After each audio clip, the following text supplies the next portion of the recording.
तो आदाब, नमस्कार, गुड इवनिंग, सत श्री अकाल। एक बार फिर आप तमाम लोगों का स्वागत है क्राइम तक की कहानी के इस एपिसोड में। उम्मीद है पूरी फैमिली अच्छी होगी, अपना ख्याल रख रही होगी। 3 जुलाई की बात है, यानी लगभग 9 दिन पहले की बात।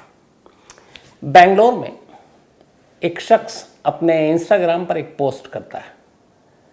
जो पोस्ट करता है वो एक तस्वीर, एक रील पोस्ट करता है। उस रील में एक अजीब से गेटअप में वो नज़र आता है। गेटअप कुछ ऐसा था कि उसका चेहरा सफ़ेद, आँखों के इर्द गिर्द काला रंग, लाल रंग की शक्ल और मुंह से खून टपक रहा है। लाल रंग उसने फेस कर रखा था। और इस रील के साथ पीछे गाना बज रहा है, एक बहुत ही मशहूर धनुष का वो गाना था, कोलावरी डी। तो करीब 3 जुलाई की बात है। इस पोस्ट को डाले हुए करीब 8 दिन हो जाते हैं। 8 दिन के बाद 11 जुलाई की शाम वही शख्स अपने इंस्टाग्राम पे एक और पोस्ट डालता है। इस बार वो जो पोस्ट डालता है उसमें लिखा होता है कि इस दुनिया के लोग हमेशा चापलूस और धोखेबाज होते हैं, इसलिए मैंने इस दुनिया के लोगों को चोट पहुंचाई है। मैं सिर्फ बुरे लोगों को चोट पहुंचाता हूं, मैंने कभी किसी अच्छे लोगों को ठोस नहीं पहुंचाई। ये इंग्लिश में वो अपने इंस्टा के रील पर डालता है। और इस रील के साथ साथ वो एक न्यूज़ की क्लिप भी डालता है। और उस न्यूज़ क्लिप में जो कुछ था वो था कि बेंगलोर में 2 लोगों का कत्ल हो गया। अब ये उसने डाला और ये न्यूज़ क्लिप भी डाल दी। बात आई गई हो गई।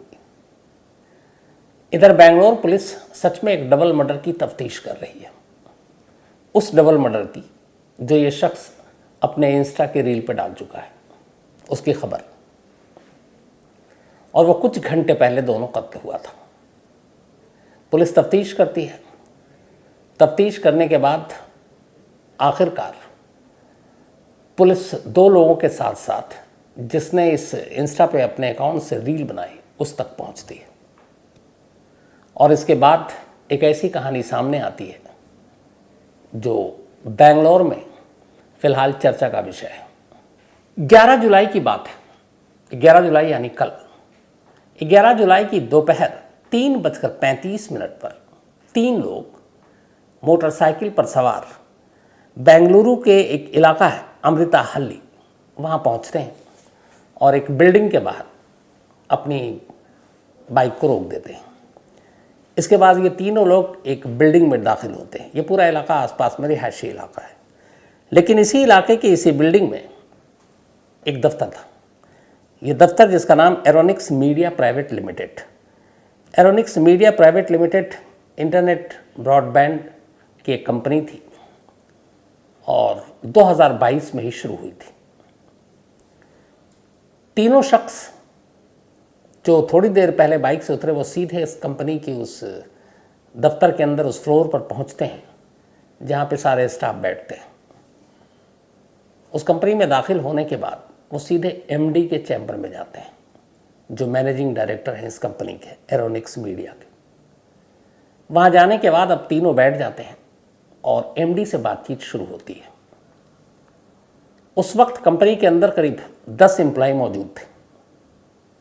करीब 20 मिनट तक वो तीनों अनजाने मेहमान के साथ एमडी की बातचीत होती रहती है। ठीक 20 मिनट के बाद अचानक वो तीनों उठते हैं और अपने अपने पास से ड्रैगर, चाकू और तलवार निकाल लेते हैं और देखते ही देखते एमडी के ऊपर हमला करना शुरू कर देते हैं। अब जब हमला शुरू करते हैं तो फिर एमडी भी चीखते हैं। एमडी जिनका नाम सुब्रमण्या है, सुब्रमण्या फनींद्र, तो वो चीखते हैं शोर सुनकर। जो एम्प्लॉई है वो उनकी तरफ आते हैं, लेकिन एम्प्लॉई जब देखते हैं कि 3 शख्स उसके हाथों में तलवार और खंजर, वो डर जाते हैं। वो आगे नहीं बढ़ते, बचाते नहीं हैं। लेकिन इसी बीच ये चीख पुकार की आवाज़ कंपनी के सीईओ तक भी पहुंची और जो सीईओ है वहाँ पर वो भी वहाँ पहुँच जाते हैं इस आवाज़ को सुनकर। अब सीईओ मिस्टर वीनू कुमार, 36 और 28-30 साल दोनों की उम्र। तो कंपनी के एमडी यानी मैनेजिंग डायरेक्टर पर तलवार और चाकू से हमला हो रहा है। और फिर जब सीईओ ने सुना, वो भी उस चैम्बर में दाखिल हुए, कमरे में, ऑफिस में, तो उन्होंने बीच बचाव की कोशिश की। लेकिन हमलावरों ने अब वीनू कुमार पर भी हमला करना शुरू कर दिया। दोनों को बुरी तरह से तलवार और खंजर से मारा और इसके बाद जब उन्हें लगा कि अब इनके बचने की उम्मीद कम है, तीनों वहाँ से निकलते हैं और जो बाकी एम्प्लॉय हैं जो डरे सहमे हैं उसी बिल्डिंग में, उनको धमकाते हुए कि कोई पीछा ना करे और कोई पुलिस को ना बताए, और वहाँ से निकलते हैं और भाग जाते हैं। उनके जाने के बाद बाकी एम्प्लॉय में हिम्मत आती है, वो फ़ौरन उन्हें उठाते हैं, गाड़ी में बिठाते हैं, नज़दीक के अस्पताल ले जाते हैं। इतनी देर में कोई पुलिस को भी खबर कर देता है, पुलिस भी पहुँच जाती है। जब एमडी और सीईओ दोनों को अस्पताल ले गया तो डॉक्टरों ने चेक करने के बाद कहा कि अब इनमें कोई जान नहीं है, दोनों की मौत हो चुकी थी।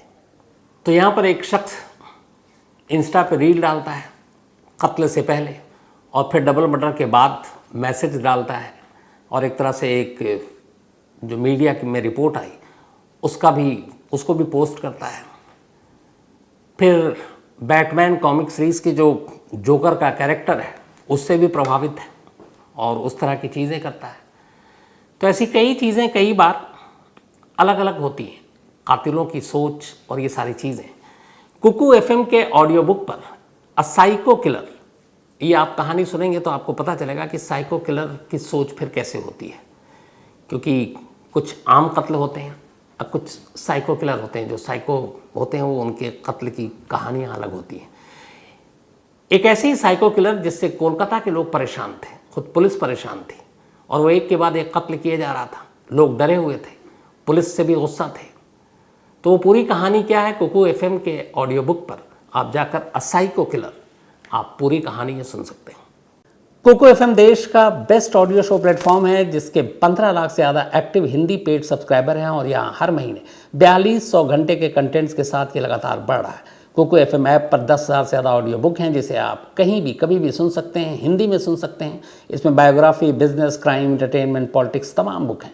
क्राइम तक फैमिली के लिए इस वक्त एक खास ऑफर है। कुकू एफएम ऐप के पहले महीने के सब्सक्रिप्शन पर पूरी क्राइम तक फैमिली के लिए 50% डिस्काउंट है, यानी पहले महीने के लिए सिर्फ 49 रुपये में आपको 10,000 ऑडियो बुक का ऐसा खजाना मिलेगा जिसे आप जहाँ चाहें सुन सकते हैं और अपना ज्ञान बढ़ा सकते हैं। इस वक्त आप अपनी स्क्रीन पर एक QR कोड देख रहे हैं, इसे स्कैन करके direct Kuku FM app download कर सकते हैं। और इसके अलावा क्राइम तक फैमिली के लिए नीचे दिए गए डिस्क्रिप्शन बॉक्स में लिंक को क्लिक करें और कूपन कोड CRIME50 लगाएं, जिससे पूरी फैमिली को 50% डिस्काउंट के साथ 99 रुपये का सब्सक्रिप्शन सिर्फ 49 रुपये में मिलेगा। अब जब मौत हो गई इसके बाद 2 मर्डर का केस, अब बेंगलोर जैसे शहर में एक दफ्तर के अंदर घुसकर तलवार और चाकू से तमाम एम्प्लॉय के सामने 2 लोगों का कत्ल, वो भी कोई 2 छोटे मोटे नहीं बल्कि एक कंपनी के MD और एक कंपनी के CEO। तो मामला बड़ा था, पुलिस ने फ़ौरन मामला दर्ज किया, तफ्तीश शुरू की। तमाम कर्मचारी आई विटनेस थे, उनसे पूछताछ शुरू की, उनसे हुलिया पता चला। इत्तेफाक से उन कर्मचारियों में से एक ने बताया कि एक शख्स को वो लोग पहले से जानते हैं और उसका नाम है शबरीश। शबरीश को इसलिए जानते थे कि शबरीश पहले इस कंपनी में काम कर चुका है और शबरीश का एलियस है फेलिक्स, तो शबरीश उर्फ फेलिक्स। तो जब ये पता चला तो अब पुलिस फेलिक्स के घर तक पहुंचती है, वहाँ मिलता नहीं है। बाकी 2 लोगों की भी तलाश शुरू होती है हुलिया के ज़रिए। अब पुलिस ढूंढ रही होती है, मिल नहीं रहे होते हैं। लेकिन अब यहाँ पे पुलिस के सामने एक नई कहानी थी कि ये फेलिक्स क्यों। अब जब फेलिक्स की सारी कुंडली खंगाली गई तो पता चला कि उसका अपना इंस्टाग्राम पे रील है, बहुत पॉपुलर है वो। उसका अपना यूट्यूब चैनल है जो FJ मीडिया के नाम पर है। फिर ये भी पता चला कि वो अपने आप को जोकर कहलाना पसंद करता है। वो बैटमैन की कॉमिक सीरीज़ में जो जोकर का कैरेक्टर है वो उसे पसंद था और वो अपने आप को उसी कैरेक्टर के तौर पर देखा करता था। और ये वही फेलिक्स था जिसने 3 जुलाई को एक रील डाली और फिर 11 जुलाई की रात को ये मैसेज डाला कि बुरे लोगों को मैं मार रहा हूँ, अच्छे लोगों को नहीं मारता हूँ, और साथ में इस डबल मर्डर की न्यूज़ क्लिप डाली थी। तब फेलिक्स एक ठीक ठाक चेहरा जो सोशल मीडिया पे पॉपुलर है, दिन दहाड़े एक दफ्तर में घुसकर एक MD और एक CEO का कत्ल क्यों करेगा। पुलिस ने तफ्तीश करनी शुरू की। इस दौरान में उन दोनों की तलाश भी हो रही है। अब पुलिस जो है वो कुंडली भी खंगाल रही है फेलिक्स की। तो पता चला कि वो हमेशा अपना जो नाम है वो FJ लिखा करता था सोशल मीडिया पर, चाहे इंस्टा हो या फिर उसका अपना यूट्यूब चैनल हो, फेसबुक हो। FJ, F फॉर फेलिक्स और J फॉर जोकर। अब इस FJ की तलाश शुरू हुई, पूरी रात निकल गई, लेकिन फिर सुबह तक FJ और उसके साथ जो 2 लोग उस दफ्तर में गए थे, FJ पहले पकड़ा गया। FJ के ज़रिए उन 2 लोगों के नाम और पते पता चले, तो उन दोनों के भी उठाया गया। तो ये 3 नाम थे, जो एक तो शबरीश हो गया, FJ यानी कि फेलिक्स जोकर, दूसरा उसका साथी था विनय रेड्डी, उम्र 23 साल, और तीसरा था संतोष उर्फ संथू, 26 साल। जब इन तीनों को गिरफ्तार किया गया तो पता चला कि इन तीनों ने ही MD और CEO को मारा है। अब एक नई कहानी सामने आई, और वो कहानी ये कि पहले शबरीश इसी कंपनी में यानी कि एरोनिक्स मीडिया प्राइवेट लिमिटेड में काम करता था। बाद में उसने ये कंपनी छोड़ दी, फिर उसने अपनी एक कंपनी लॉन्च की, लेकिन कंपनी अलग करने के बावजूद इस कंपनी के साथ उसकी बिजनेस राइवलरी थी, और उसी राइवलरी के चक्कर में इन लोगों में बनती नहीं थी। ख़ास तौर पर इस कंपनी के जो MD थे एरोनिक्स के, मिस्टर सुब्रमण्या। तो कल वो मिस्टर सुब्रमण्या से ही मिलने के लिए गया था, लेकिन तैयारी के साथ गया था, क्योंकि अगर तैयारी ना होती तो वो अपने साथ तलवार, चाकू ये सब लेकर नहीं जाता। तो तैयारी के साथ गया, और उसके बाद जब बात बनी नहीं तो उसने उनके ऊपर हमला कर दिया। अब पुलिस ने गिरफ्तार किया, लगा मामला खत्म, कहानी खत्म, क्योंकि तीनों जो हमलावर थे, विटनेस भी सारे पहचान गए, वो पकड़े गए।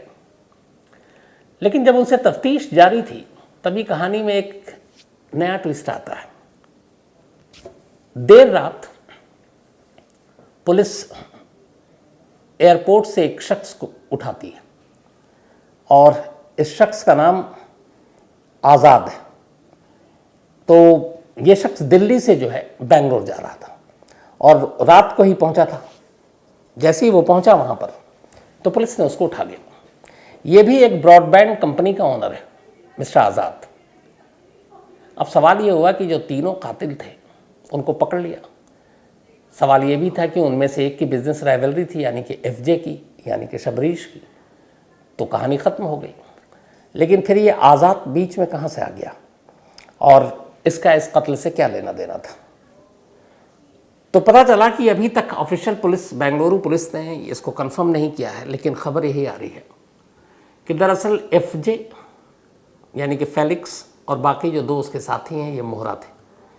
शायद इन लोगों को सुपारी दी गई थी, और सुपारी देने वाला एक दूसरी कंपनी का, सेम कंपनी जिस एरोनिक्स मीडिया लिमिटेड जो काम करती थी, यानी कि इंटरनेट ब्रॉडबैंड, वैसी कंपनी उसकी थी, और शायद कंपनी के बीच में आपसी लड़ाई थी।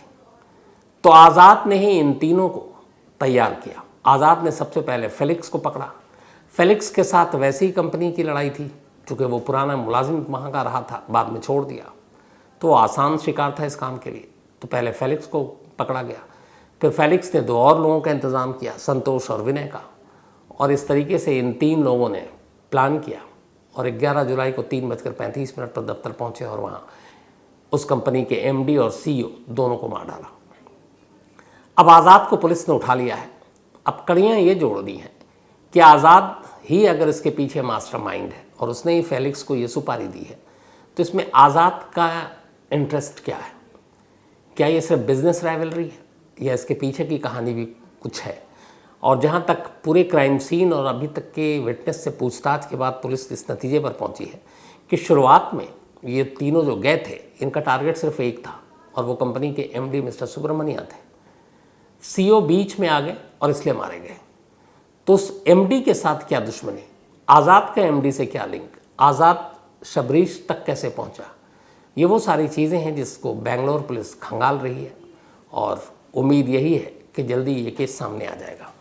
लेकिन जिस तरीके से शबरीश ने कत्ल से पहले इंस्टा पे पोस्ट किया, और कत्ल के बाद फिर उसने बाकायदा इस खबर को डाली और ये मैसेज दिया, जो अगर आप एक बार उस मैसेज को फिर से, अब चूँकि कहानी समझ में आ गई है, जो उसने मैसेज लिखा वो ये था कि इस दुनिया के लोग हमेशा चापलूस और धोखेबाज होते हैं, इसलिए मैंने इस दुनिया के लोगों को चोट पहुंचाई। मैं केवल बुरे लोगों को चोट पहुंचाता हूं, मैंने कभी किसी अच्छे लोगों को ठेस नहीं पहुंचाई। ये मैसेज और इस मैसेज के साथ एक न्यूज़ क्लिप जिसमें डबल मर्डर की खबर, यानी CEO और MD की। यूट्यूब पर अगर आप जाएं FJ मीडिया के नाम पर और आप देखें, ज़्यादा नहीं, करीब 8,000 या 9,000 सब्सक्राइबर हैं, लेकिन उसमें सारे अलग अलग जो वीडियोज़ हैं FJ के बारे में जो हम लोगों ने पता किया, फेलिक्स के बारे में, ये कन्नड़ रैपर के नाम से भी मशहूर है, कन्नड़ रैपर। और ये खुद रैप नहीं करता, लेकिन जितने लोग रैप करते हैं कन्नड़ में उनकी मिमिक्री करता है और उसी को अपने यूट्यूब चैनल पर डालता है। और वैसी ही सारी चीज़ें लगभग ये इंस्टा पे रील बनाकर डालता है। तो जो तस्वीर थी, जो इस मैसेज के साथ कि मैं बुरे लोगों को मारता हूँ, अच्छे लोगों को नहीं, और वो जो उसने उससे पहले रील बनाई थी, वो इस कहानी में आप देखेंगे। और इस ओरिजिनल जो उसका मैसेज है, ये भी दीपक से कहूँगा वो आप डालेगा और आप उसको देखिएगा। तो फिलहाल बेंगलोर पुलिस तफ्तीश कर रही, और जो असली वजह है इस कत्ल की, कि सिर्फ बिजनेस राइवलरी है या कुछ निजी दुश्मनी है या इसके पीछे कहानी कुछ और है, चूँकि अभी सिर्फ 24 घंटे से ज़्यादा हुए हैं इस डबल मर्डर को बेंगलोर के, तब इसमें बहुत सारी नई चीज़ें शायद निकल कर आएँ। तो जैसे ही इसमें कोई भी अपडेट होगा मैं आप तक वो अपडेट ज़रूर पहुँचाऊँगा। तो फिलहाल कहानी में आज इतना ही, लेकिन कहानी ख़त्म करूँ उससे पहले वही अपना सिलसिला। आज शारिक मलिक, इनका बर्थडे है, तो हैप्पी बर्थडे शारिक। इसके अलावा लियो शाह, इनका भी आज जन्मदिन है, तो हैप्पी बर्थडे लियो। और ये भेजा है मिशामी शाह ने, मिशामी शाह के हस्बैंड है लियो। मयंक तायड़े, इनका भी आज जन्मदिन है, तो हैप्पी बर्थडे मयंक साहब। और ये कमलाकर जी ने भेजा है, उनके बेटे हैं। मोनालिसा बेगम, इनका भी आज बर्थडे है, तो हैप्पी बर्थडे मोनालिसा जी। और ये ज़ियाउर रहमान की वाइफ हैं, असम से है। साथ ही आरफ, इनका भी आज बर्थडे है, तो हैप्पी बर्थडे आरफ। और कल्पना कुशवाहा ने भेजा है। रवि रबाड़ी, इनका भी जन्मदिन है, हैप्पी बर्थडे रवि। और ये भुज से हैं, कच्छ। साथ ही राज किशोर, इनका भी बर्थडे है, तो हैप्पी बर्थडे राज जी। और विक्रांत ने भेजा है। इसके अलावा नीलम एंड विशाल जी की बिटिया के भी आज बर्थडे है, जन्मदिन है, पर उन्होंने नाम भेजा नहीं, लेकिन बहुत बहुत बधाई। और ये भानु प्रकाश पासवान ने भेजा है। राहुल यादव का भी जन्मदिन है, तो हैप्पी बर्थडे राहुल। और अभय यादव RSTO लखनऊ, उन्होंने भेजा है। साथ ही डॉक्टर उमंग अखानी, आज की जो बेंगलोर की कहानी थी, उन्होंने फरमाइश की थी और शिकायत भी की थी कि पहले इनकी फरमाइश नहीं सुनाता हूँ, तो आज आपकी शिकायत दूर हो गई होगी डॉक्टर उमंग साहब।